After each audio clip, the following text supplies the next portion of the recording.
On Thanksgiving Day, I arrived at my daughter's house unannounced and saw my grandson shivering outside in 15-degree weather, wearing only a t-shirt and shorts. Inside, the whole family was sitting at the holiday table, enjoying turkey and laughing in the warmth. Enraged by their betrayal, I kicked down the door and uttered 6 words that made their faces turn pale. But that was only the beginning of the justice that changed their lives forever. Before we continue, please subscribe to the channel and write in the comments what time it is where you are now. My phone buzzed against the dashboard. A text from my neighbor. Saw police cars at the Hendersons again. Domestic situation. Made me think of you and your family worries. I stared at those words while my old Chevrolet idled in the driveway. The Hendersons. Martha used to worry about their grandson too, back when she was still alive, to worry about anything at all. Now it was just me, and that gnawing feeling in my gut whenever I thought about Leona's marriage. The clock read 2:30 p.m. Time to go. I shifted into reverse and backed out onto Miller Street. Snow had started falling an hour ago, fat flakes that stuck to everything and made the roads treacherous. The radio crackled with weather warnings as I turned onto I-75 south toward Cincinnati. Classical rock station, same one Martha and I always listened to. Led Zeppelin was playing something heavy that matched my mood. The passenger seat held 2 gift bags, one with a new baseball glove for Amos, genuine leather that cost me more than I wanted to spend. The other had comic books, the kind with superheroes he'd been reading since he was 12. Now 18, he probably thought he was too old for them, but I remembered being 18. You're never too old for heroes. Family is all we have left, Martha used to say when she'd catch me grumbling about holiday visits. She'd been right then, and she was right now, even though her voice only existed in my memory. After losing her 6 months ago, every gathering felt precious and fragile. The windshield wipers struggled against the accumulating snow. Other cars crawled along at half the speed limit, hazard lights blinking like nervous fireflies. I kept both hands on the wheel and maintained a steady 40 miles per hour. No point arriving at all if I ended up in a ditch. Exit signs counted down the miles to Cincinnati. I tried calling Leona's house, wanted to let them know I was coming, maybe surprise them less dramatically than just showing up. The phone rang 6 times before going to voicemail. Strange. Usually someone was home on Thanksgiving afternoon. A gas station appeared through the snow, bright fluorescent lights cutting through the gray afternoon like a lighthouse. I pulled in, filled the tank, and went inside to grab some coffee and a bag of those peppermints Amos liked. The clerk, a young guy with tired eyes, shook his head at the weather. "Roads are getting worse by the hour," he said, scanning my items. "You driving far?" "Just to Cincinnati. Family dinner. Be careful out there. Saw 3 accidents already today." Back in the truck, I checked the time again. 3:05 p.m. The drive usually took 45 minutes, but today it would be closer to an hour. I thought about Amos, probably helping his mother in the kitchen, maybe watching football with Wilbur. The boy had grown so much since summer when we went fishing at Lake Erie. Caught his first base that day, grinned like he'd won the lottery. That's when I'd noticed the bruise on his arm. When I asked about it, he'd gotten quiet, said something about falling off his bike. But the mark looked wrong. Too precise, too much like fingers. I should have pressed harder, should have asked more questions. Martha would have known what to do. The snow kept falling as I took exit 15 toward Leona's neighborhood. Suburban streets lined with 2-story houses, each one decorated with pumpkins and autumn wreaths. Christmas lights were already going up on some of them, twinkling through the white curtain of snow. I turned into Maple Grove subdivision, driving slowly past houses where families were probably gathered around dining tables, sharing stories and passing dishes. Warm light spilled from windows, creating golden rectangles on snow-covered lawns. This was supposed to be a good day, a healing day. Martha would have wanted that. Leona's street appeared ahead, and I could see her house at the end of the block. The blue 2-story with white shutters, Wilbur's pickup in the driveway next to her sedan. Smoke rose from the chimney, and holiday decorations covered the front porch. Everything looked normal, peaceful even. I slowed the truck as I approached, already imagining the surprise on their faces when I knocked on the door. Maybe Amos would run to hug me like he used to when he was smaller. Maybe this Thanksgiving would be the start of healing our family the way Martha always dreamed it could be.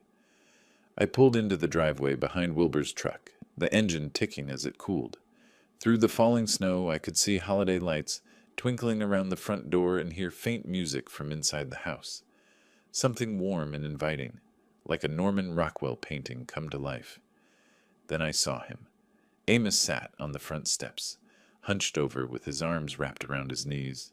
No coat, no hat, just a thin long-sleeved shirt and jeans, already dusted with snow.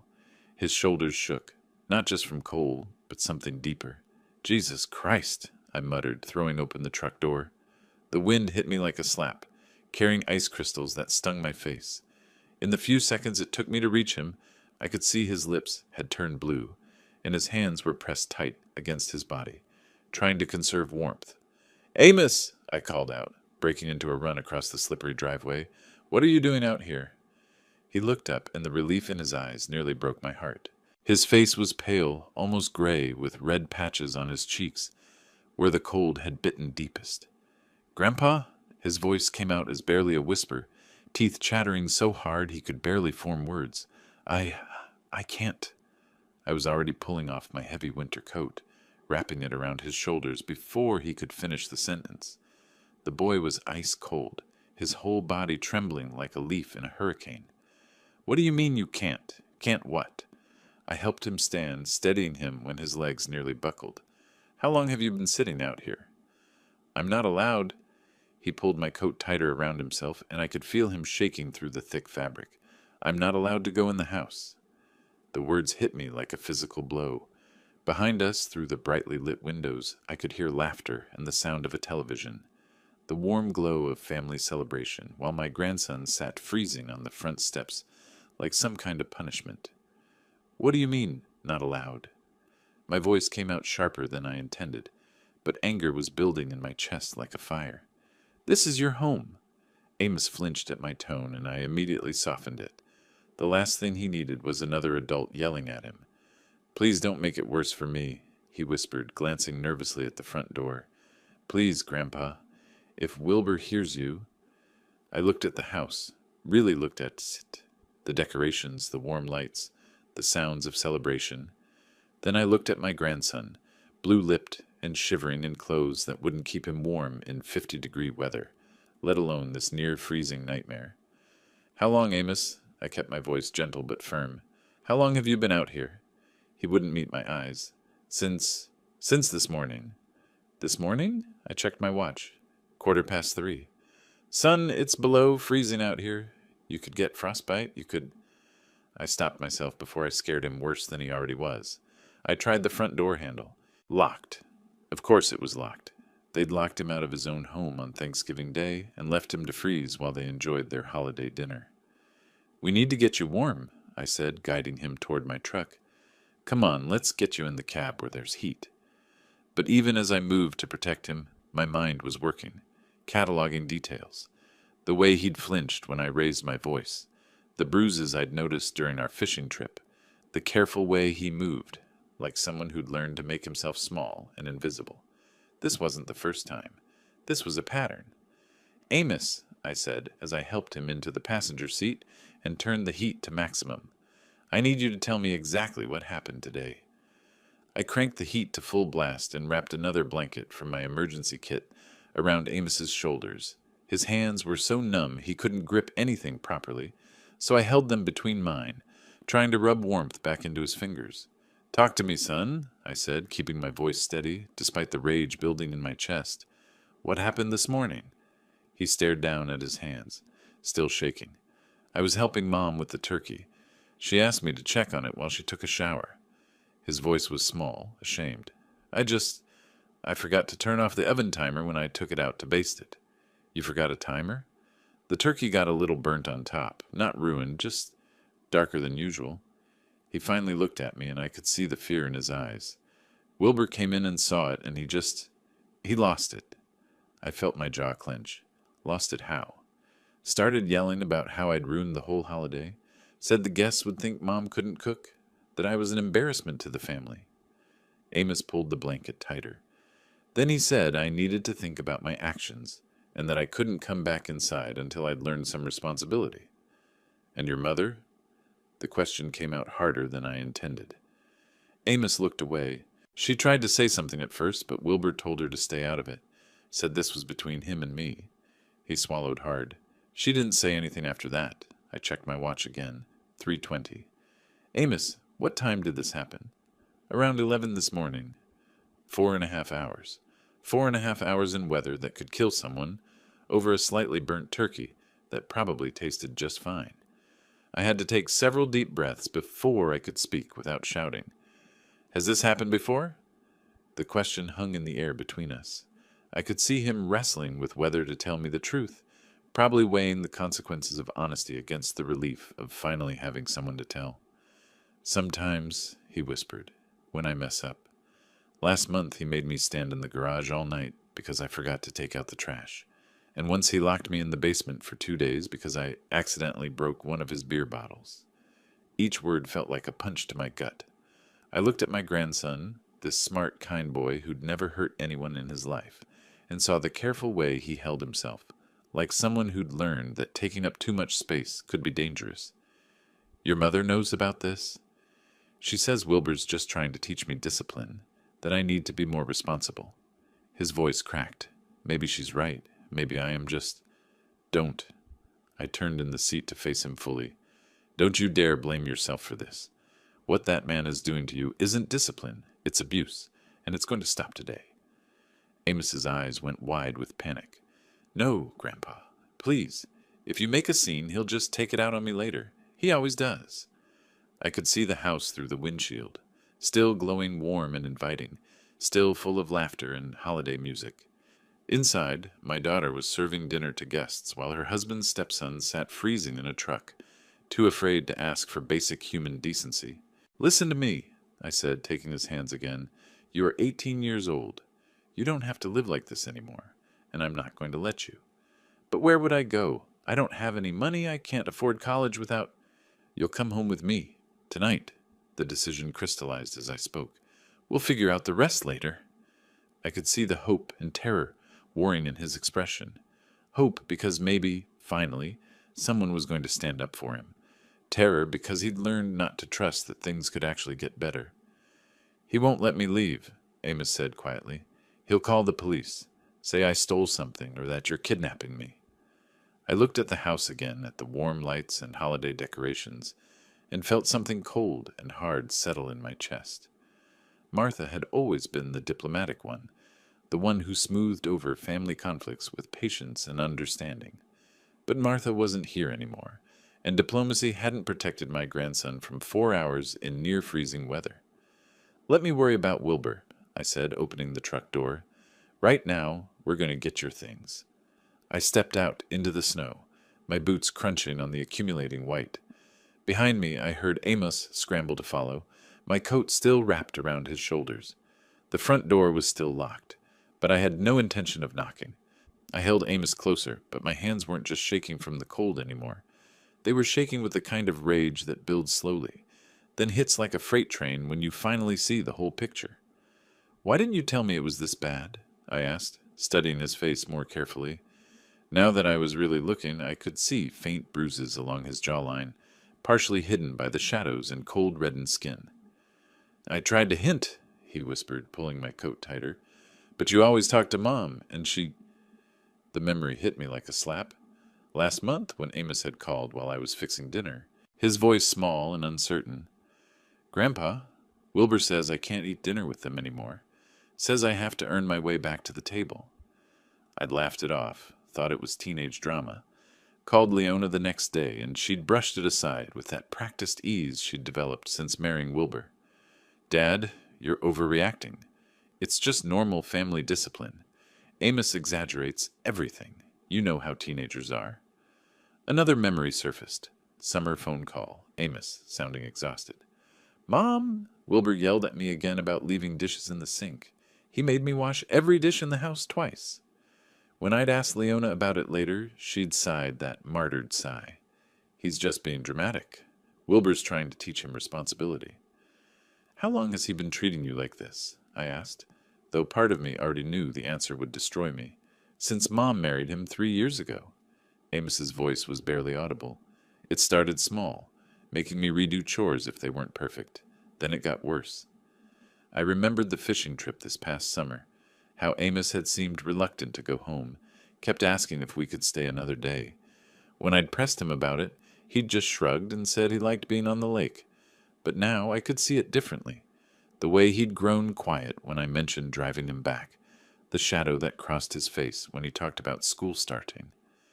"The basement incident," I said, the pieces clicking together. "You mentioned sleeping in the garage. How many times?" "More than I want to count." He was looking at his hands now, and I could see the shame he carried.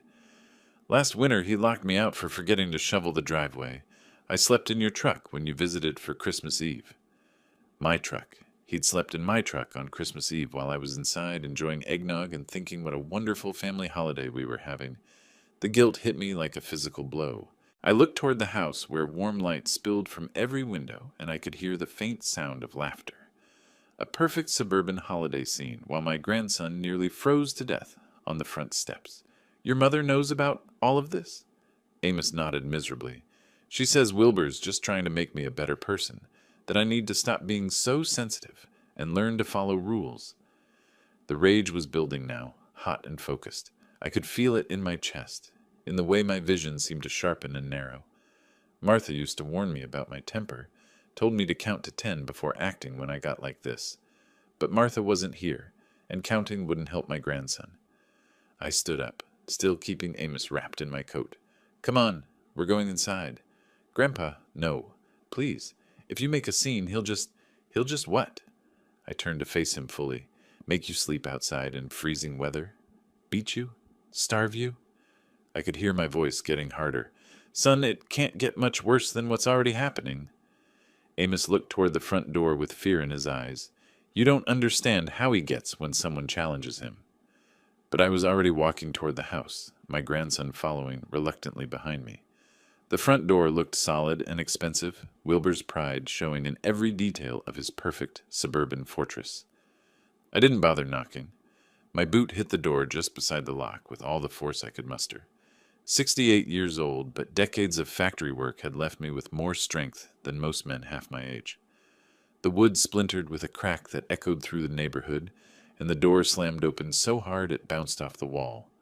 The warm air rushed out to meet us, carrying the smell of roasted turkey and the sound of shocked silence. I stepped into the entryway, Amos close behind me, and took in the scene that stopped me cold. The dining room table was set like something from a magazine. White tablecloth, candles flickering, crystal glasses catching the light. Wilbur sat at the head of the table in a pressed button-down shirt, carving knife in hand. Leona was beside him in a green dress I'd never seen before, her hair perfectly styled. A younger girl, maybe 10 years old, sat across from them with a forkful of mashed potatoes halfway to her mouth. They were all frozen mid-motion, like someone had hit pause on their perfect holiday moment. The contrast hit me like a physical blow. Here they sat, warm and comfortable, enjoying their feast while Amos had been shivering outside for over 4 hours. The turkey looked golden and beautiful, probably the replacement for the one Amos had supposedly ruined. Everything was pristine, peaceful, exactly what a family Thanksgiving should look like. Everything except the fact that they'd left a child outside to freeze. "Have you completely lost your minds?" My voice boomed through the room, and the little girl dropped her fork with a clatter. Leona's face went white as paper, and the serving spoon in her hand hit the table, sending gravy spattering across the white cloth. "Dad?" Leona's voice came out as a squeak. "What are you doing here? How did you—" "While you're sitting here feasting like royalty, that boy was freezing outside." I pointed directly at Amos, who was still wrapped in my coat and shivering despite the warm air. 4 hours, Leona. 4 hours in weather that could have killed him." Wilbur slowly set down his carving knife and rose from his chair. He was bigger than I remembered, probably outweighed me by 50 pounds, but I'd been in my share of fights when I was younger. Size didn't always matter when you were angry enough. "Who gave you permission to enter my house?" His voice was controlled but dangerous, the tone of a man who wasn't used to being challenged. "This is private property, and you're trespassing." I could see him taking my measure, calculating whether he could intimidate me into backing down. His chest puffed out slightly, and he moved around the table toward us with the predatory confidence of someone who ruled his own domain. Private property. I stepped forward to meet him. You mean the property where you locked my grandson outside to freeze while you ate dinner? The younger daughter started crying, confused and frightened by the shouting. Leona reached over to comfort her, but her eyes never left my face. I could see the conflict there, torn between protecting her father and defending her husband. This is a private family matter, Wilbur said, his voice rising. And you have no business? No business? I could feel the heat rising in my face. That's my grandson you nearly killed with your private family matter. Behind me, Amos pressed closer, and I could feel him trembling. Not just from cold now, but from fear of what was about to happen. This was probably the first time anyone had ever stood up to Wilbur in his own house, and we all knew it was about to get ugly. The holiday music was still playing softly in the background, some cheerful song about gratitude and family togetherness. The irony would have been funny if I weren't so furious I could barely see straight. I pointed directly at Amos, my finger steady despite the rage coursing through me. Look at him, Wilbur. Really look at what you've done. Wilbur crossed his arms and lifted his chin, every inch the man who believed he was justified in his actions. The boy ruined our holiday. He needed to learn a lesson about responsibility and consequences. A lesson? I could barely believe what I was hearing. You nearly froze a child to death over a slightly burnt turkey.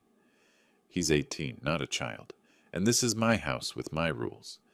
Wilbur's voice took on that patronizing tone men use when they think they're being reasonable. I'm trying to teach him discipline, something his mother obviously failed to do in his first 17 years. Leona flinched at that, but didn't say anything, just sat there in her green dress, looking between us like she was watching a tennis match instead of a fight for her son's welfare. Discipline? I stepped closer to the table, close enough to see the grease on Wilbur's plate, the wine stain on his lips. That's called child abuse, and you're lucky I don't call the police right now. Child abuse. Wilbur actually laughed, a cold sound that made my skin crawl. He forgot to turn off a timer and ruined a $20 turkey. I sent him outside to think about his actions. That's not abuse. That's parenting. For 4 hours, in 5-degree weather. He's being dramatic, just like always. Wilbur waved his hand dismissively, like he was shooing away a fly. Look at him. He's fine. A little cold never hurt anyone.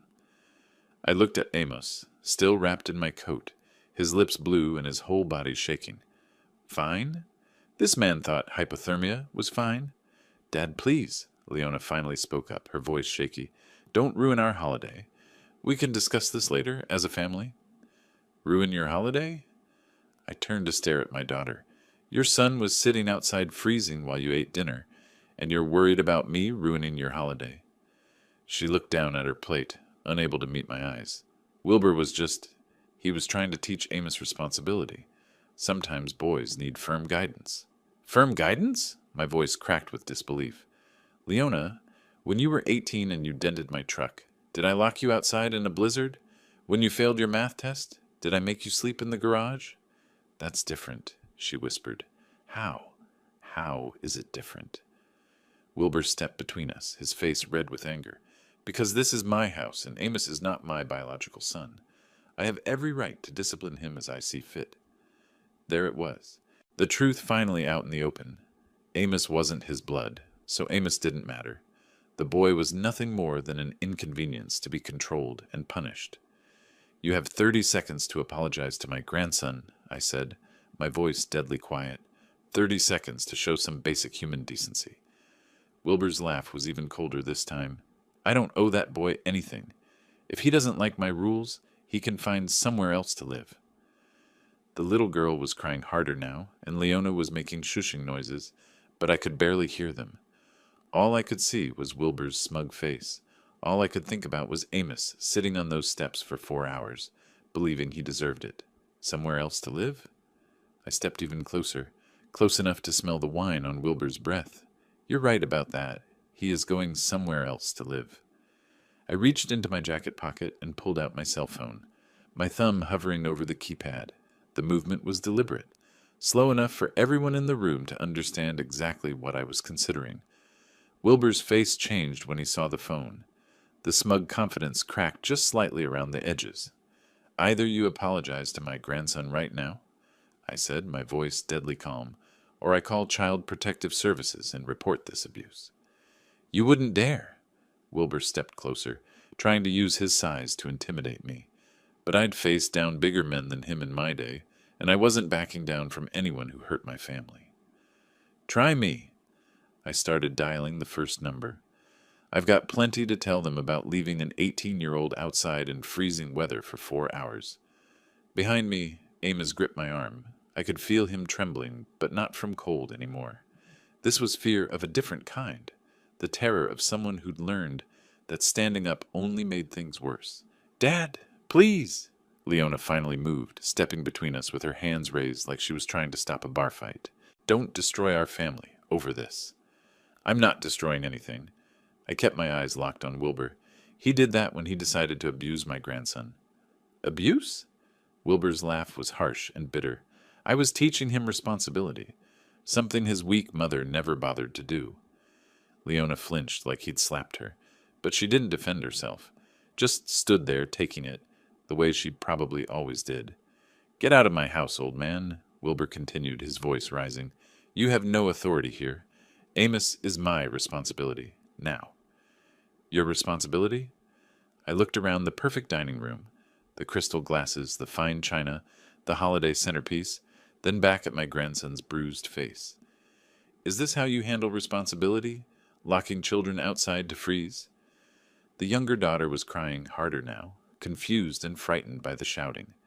Leona moved to comfort her, but kept glancing between me and Wilbur like she was watching a tennis match where someone might die.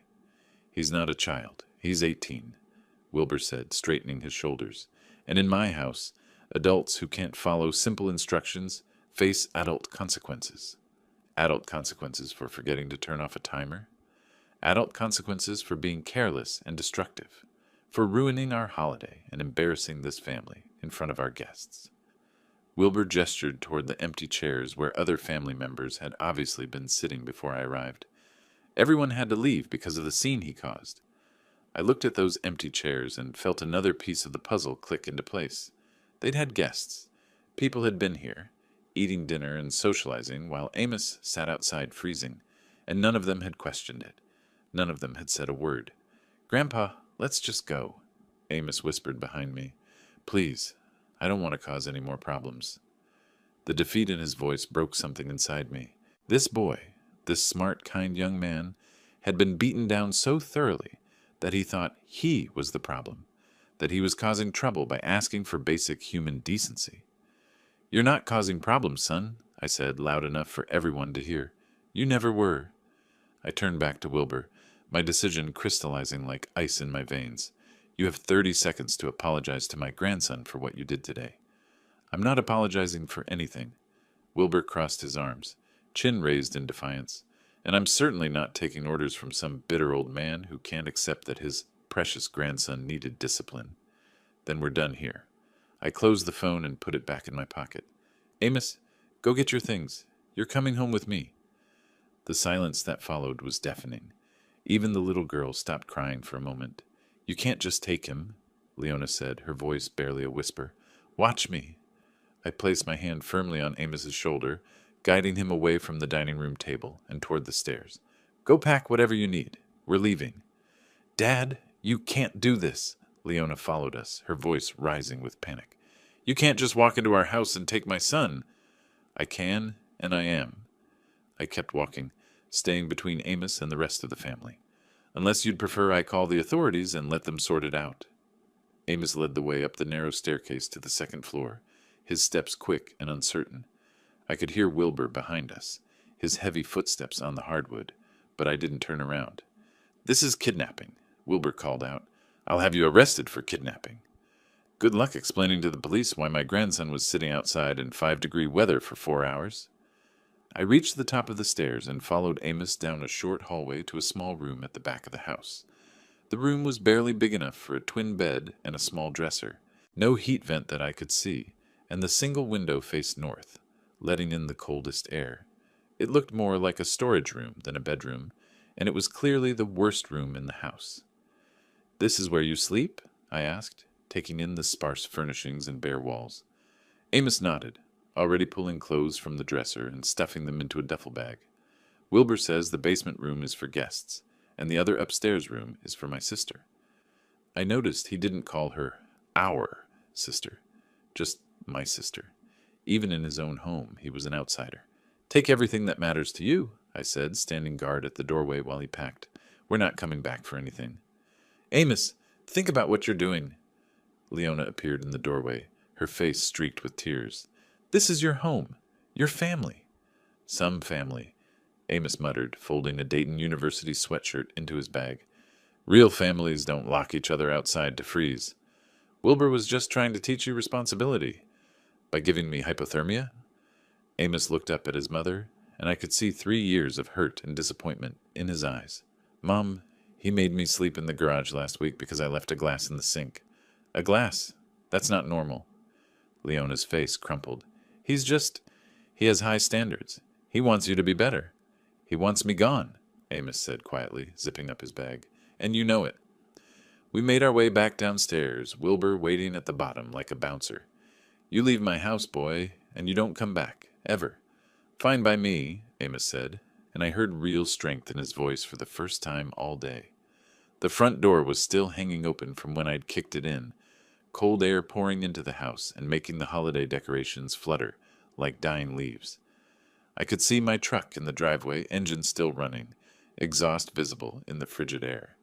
"Amos!" Leona called out as we reached the door. "Please don't do this. I love you." He stopped, turned back to look at his mother one last time. "If you loved me, Mom, you wouldn't have let this happen." We walked to my truck in silence, our breath visible in the freezing air. I threw his bag in the bed and helped him into the passenger seat, then walked around to the driver's side. Through the front window of the house, I could see the family still standing in the entryway. Leona crying, Wilbur red-faced with rage, the little girl peeking around the corner. "You ready?" I asked, putting the truck in reverse. "I've been ready for 3 years," Amos said, pulling my coat tighter around his shoulders. I backed out of the driveway and onto the street, past the other decorated houses where normal families were probably finishing their Thanksgiving dinners in peace. The radio was still playing classic rock. The heater was working perfectly, and for the first time since I'd arrived, Amos looked like he could actually breathe. "Thank you, Grandpa," he said quietly as we turned onto the main road toward the highway. "I can't believe you came for me." "I should have come sooner," I said, meaning every word. "I should have seen what was happening. I tried to tell you, but I didn't know how." We drove in comfortable silence for a few minutes, the familiar weight of family responsibility settling around my shoulders like Martha's favorite quilt. This boy needed protection, needed a safe place to heal and grow into the man he was meant to become. "Tell me about college," I said as we merged onto I-75 North. "What are you studying?" "Engineering." His voice got stronger when he talked about school. "Mechanical engineering, like you used to do at the factory." "Like grandfather, like grandson." I smiled, thinking about Martha and how proud she would have been. "We'll figure out the tuition. Don't worry about that." "Grandpa, I don't want to be a burden." "Son, you're not a burden. You're family, and family takes care of each other." My driveway looked smaller than usual, with both trucks parked side by side, but the house itself seemed to glow with welcome as we approached. I'd left the porch light on out of habit, and now I was grateful for that small beacon cutting through the winter darkness. "Home sweet home," I said, helping Amos carry his bag to the front door. The key turned easily in the lock, and warm air rushed out to greet us as we stepped inside. The house smelled like coffee and the lingering scent of Martha's lavender sachets. It wasn't much, a modest ranch with worn furniture and carpet that had seen better days, but it was paid for, and it was ours. "You remember where the guest room is?" I asked, flipping on lights as we moved through the living room. "Yeah, down the hall next to your room." Amos looked around with obvious relief. "It's so warm in here. Thermostat set to 72 year-round. Your grandmother always said life was too short to be cold in your own house." I showed him to the guest room and helped him get settled. There are extra blankets in the closet if you need them. The room was simple but comfortable. A double bed with one of Martha's quilts, a dresser, and a reading chair by the window. Photos of family gatherings lined the walls, including several of Amos at various ages. This had always been his room when he visited, and seeing him here now felt right in a way that nothing had felt right since Martha died. "I'll get some dinner started," I said. "Nothing fancy. I've got chicken in the freezer and some vegetables that need using up." "Can I help?" he asked, and I could see how desperately he wanted to be useful, to earn his keep. "Sure, but you don't have to. This is your home now, not a job." We worked together in the kitchen, and gradually the day's tension began to leave Amos's shoulders.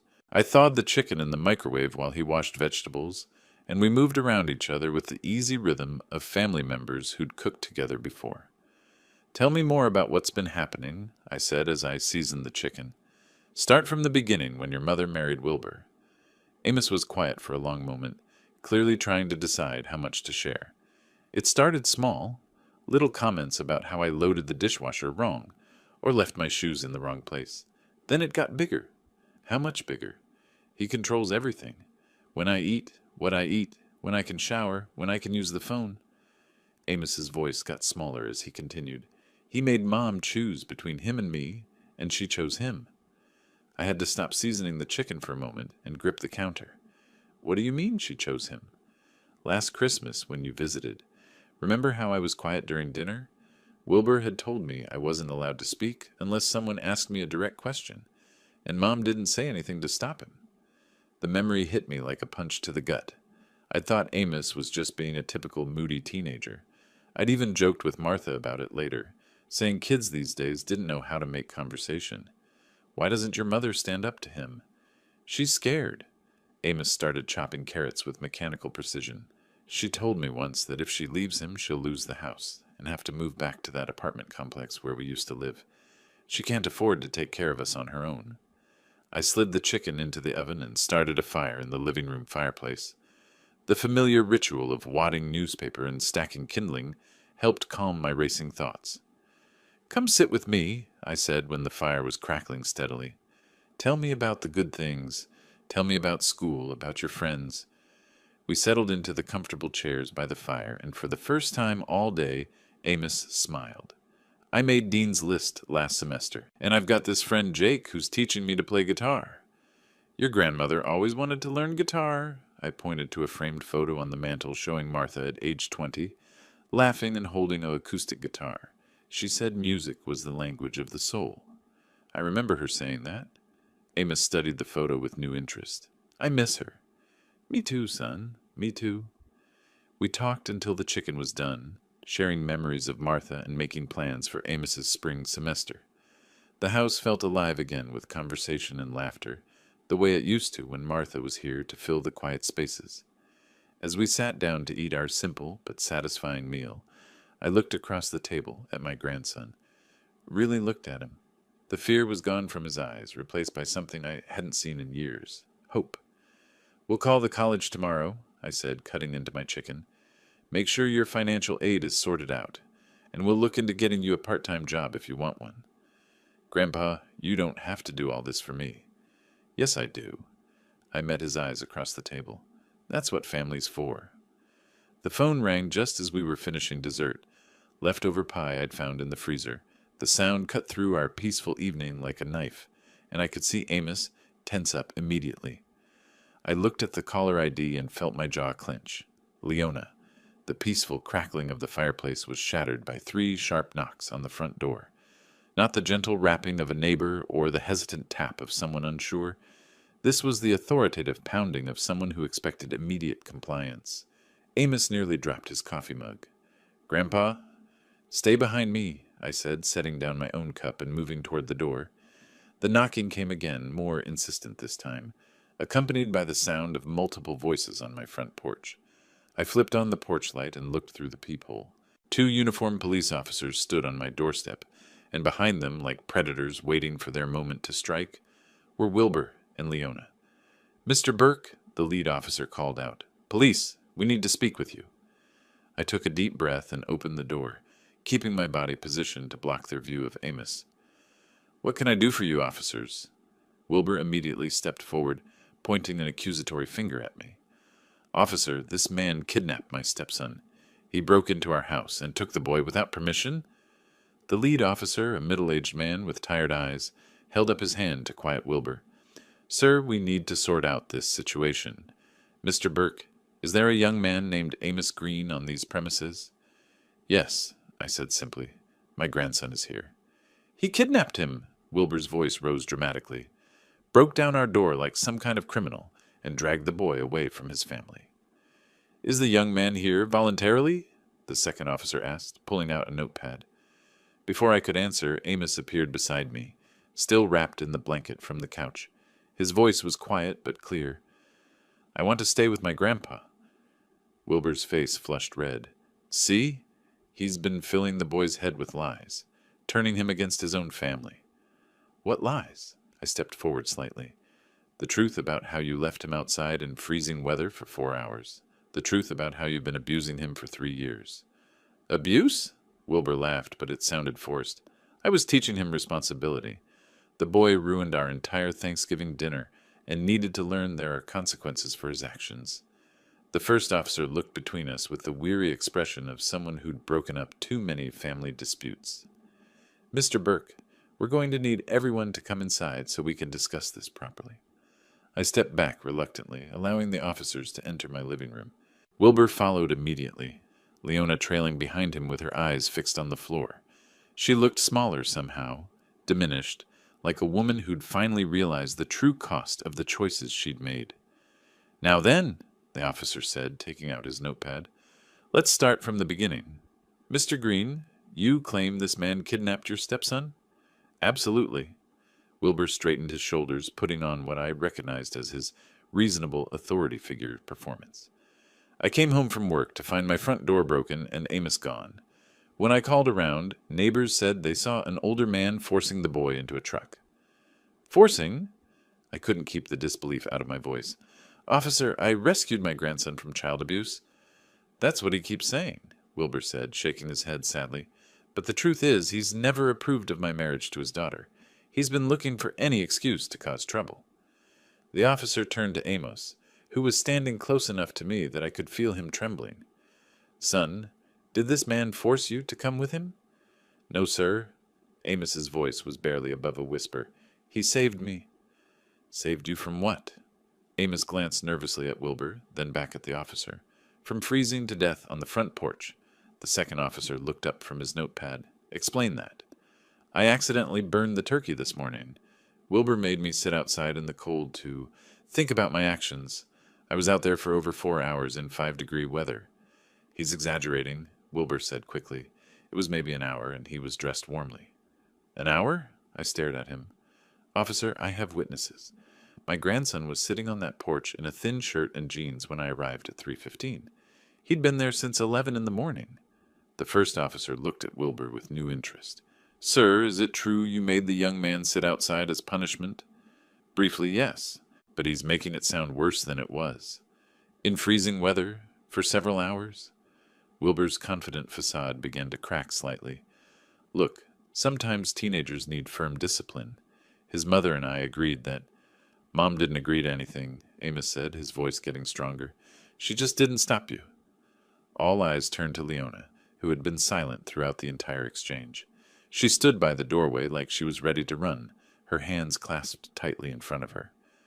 "Ma'am," the officer prompted, "what's your version of events?" Leona looked like a woman standing at the edge of a cliff, knowing that whatever she said next would determine whether she stepped back to safety or plunged into the abyss. Her hands shook as she glanced between Wilbur's expectant face and Amos's hopeful eyes. "Mrs. Green," the first officer said gently, "we need to know what really happened today." Wilbur moved closer to his wife, and I could see the subtle intimidation in his posture, the way he positioned himself to loom over her, the warning look in his eyes. "Tell them, honey. Tell them how your father has been poisoning Amos against our family." The officer noticed it too. "Sir, please step back and let your wife speak for herself." Leona's voice came out as barely a whisper. She cleared her throat and tried again. "Amos did burn the turkey this morning." "And?" the officer prompted. And Wilbur was upset. Very upset. Her eyes darted to her husband, then quickly away. He said Amos needed to learn responsibility. By sitting outside in freezing weather? Leona nodded miserably. Wilbur said it would teach him to be more careful. How long was he outside, ma'am? Another glance at Wilbur, who was standing rigid with barely controlled anger. Since around 11? Until when? Until my father arrived. Her voice was getting smaller with each word. Around 3:15. The officer did quick math in his head. Over 4 hours, in 5-degree weather. She's making it sound worse than it was, Wilbur interjected. He could have come inside any time if he'd apologized and shown some remorse. No, he couldn't, Leona said suddenly, and everyone turned to stare at her. You locked the door. You told me not to let him in no matter what. The silence that followed was deafening. Wilbur's face went white, then red, then back to white. Leona, he said, his voice dangerously quiet, what are you doing? I'm telling the truth. She looked at Amos, and I could see tears starting to form in her eyes. For once in 3 years, I'm telling the truth. The officer leaned forward slightly. Mrs. Green, has this kind of punishment happened before? Yes. The word came out in a rush, like she'd been holding it back for years. He's made Amos sleep in the garage, in the basement. He's locked him out of the house overnight. Her voice grew stronger with each confession. He controls when Amos can eat, when he can shower, when he can speak at the dinner table. Leona, shut up. Wilbur's mask finally slipped completely. You have no idea what you're doing. You'll destroy everything we've built. What we've built? She turned on him with sudden fury. What have we built except fear and misery? Look at my son. Look what you've done to him. I watched Amos's face transform as his mother finally stood up for him. 3 years of doubt and self-blame seemed to melt away as he realized that someone else could see the truth of what he'd endured. The first officer stood up and moved toward Wilbur. Sir, I'm going to need you to turn around and put your hands behind your back. This is ridiculous. Wilbur backed toward the door. You're going to arrest me based on the word of a bitter old man and his delusional daughter? Based on the physical evidence and multiple corroborating testimonies about child endangerment, the officer said calmly, pulling out his handcuffs. You have the right to remain silent. As they read Wilbur his rights and led him toward the door, he turned back to Leona, with pure venom in his eyes. You'll regret this betrayal. You'll lose everything, the house, the money, everything. You'll be nothing without me. I'd rather be nothing than watch you hurt my son, she said, and for the first time in years she sounded like the strong woman who'd raised Amos on her own. The door closed behind the officers and their prisoner, leaving the 3 of us alone in my living room. Leona collapsed into a chair and started crying. Not the quiet, careful tears she'd shed before, but deep, wrenching sobs that seemed to come from years of buried pain. Amos went to her immediately, kneeling beside her chair. Mom, it's okay. It's over now. I'm so sorry, she whispered through her tears. I should have protected you. I should have been stronger. You were strong tonight, I said, settling back into my chair by the fireplace. When it mattered most, you chose your son over your husband. That took real courage. The fire crackled peacefully in the grate, and for the first time in months, my house felt like a real home again, not just because my family was safe, but because the truth had finally been spoken, and justice was being served.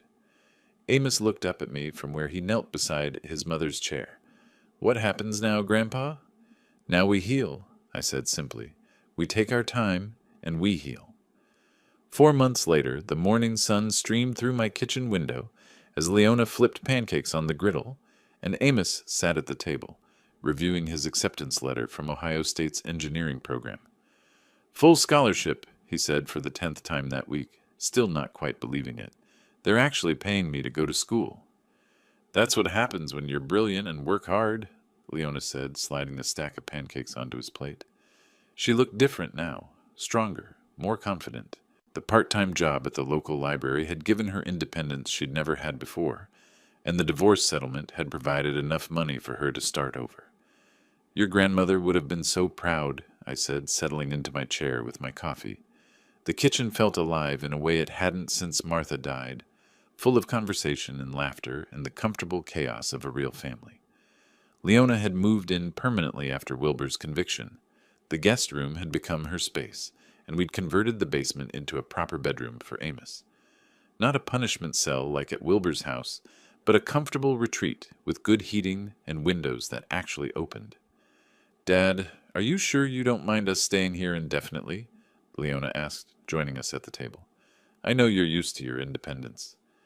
"Independence is overrated," I said, meaning every word. "Family is what matters.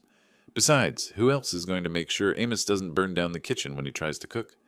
"That was one time," Amos protested, laughing, "and the fire was very small." The phone rang and Leona answered it. "Burke residence." "Oh, hi, Jake." Yes, he's here." "Guitar practice at 4? Sure, I'll tell him." She hung up and turned to Amos. "Your friend Jake wants to know if you're still planning to practice for the talent show." "The talent show?" I raised an eyebrow. "You didn't tell me about any talent show." Amos grinned, looking more like the confident young man he was supposed to be. "It's nothing big. Jake and I are doing an acoustic set. Couple of classic rock songs you'd probably recognize. I'll be in the front row," I promised. After breakfast, I found Leona in the living room, arranging new family photos on the mantel alongside the pictures of Martha. There was one from Amos's high school graduation that we'd missed because of the Wilbur situation, one from our fishing trip last month, and one from Christmas morning, our first real family Christmas in years. "Any word from Wilbur?" I asked, though I wasn't sure I wanted to know. "His lawyer called yesterday. The anger management therapy is going well, apparently, but he lost his job at the supermarket." She shrugged, not looking particularly sympathetic. "He's moving back to Cleveland to live with his sister." "Good. The farther away, the better."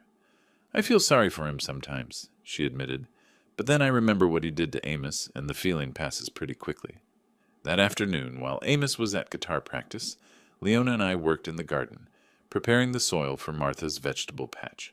Spring was coming early this year, and there was something hopeful about planting seeds and planning for growth. "Dad," Leona said, pulling weeds with focused determination, "I need to thank you again for what you did.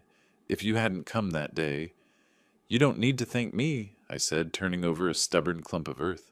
"I was just doing what any grandfather would do." "No, you weren't. You risked everything to save him. You could have been arrested, charged with kidnapping. But I wasn't.